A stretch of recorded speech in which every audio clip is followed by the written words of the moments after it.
यह कहानी है अनपढ़ धनपति का। एक अनपढ़ धनपति था और वह मुंबई में रहता था। एक दिन उसे अपने किसी व्यावसायिक मीटिंग के लिए कलकत्ता जाना था, अतः उसने यात्रा की सारी तैयारियां एक दिन पहले ही कर ली थी। लेकिन ऐसा हुआ कि यात्रा के पूर्व रात्रि को उसने पुराने व वफादार वॉचमैन ने एक सपना देखा, और सपना भी ऐसा कि सेठ जी मुंबई से कलकत्ता जी जहाज में गए हैं, उसका एक्सीडेंट हो गया है।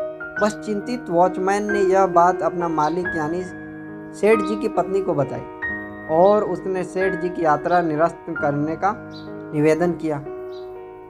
पत्नी तो इतना सुनते ही आशंकित और भयभीत हो गई, सो उसने किसी तरह सेठ जी से निवेदन कर उनकी यात्रा निरस्त करवा दी।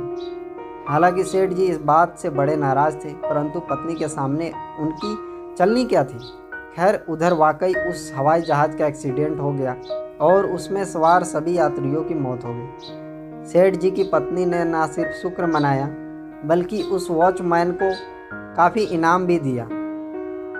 उसने काम ही ऐसा किया था।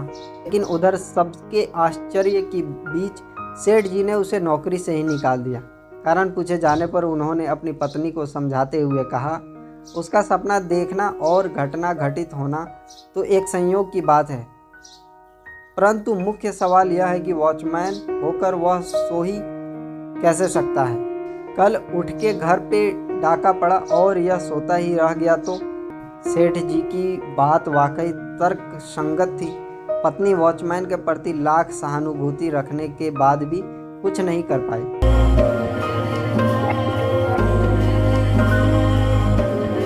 इस कहानी का सार, जीवन में कितनी ही बड़ी ऊंच नीच हो जाए या कितनी ही बड़ी खुशखबरी दस्तक दे, मनुष्य को उसमें खोकर अपना होश नहीं गंवा देना चाहिए। परिस्थिति चाहे कैसी ही क्यों ना हो, मनुष्य की निगाह कभी बेसिक से नहीं हटना चाहिए। सेठ जी इस कहानी में मौत के मुंह में जाते जाते बचे थे। इतने बड़े हादसे का शिकार होने से बचे थे, लेकिन फिर भी उनका होश बरकरार था।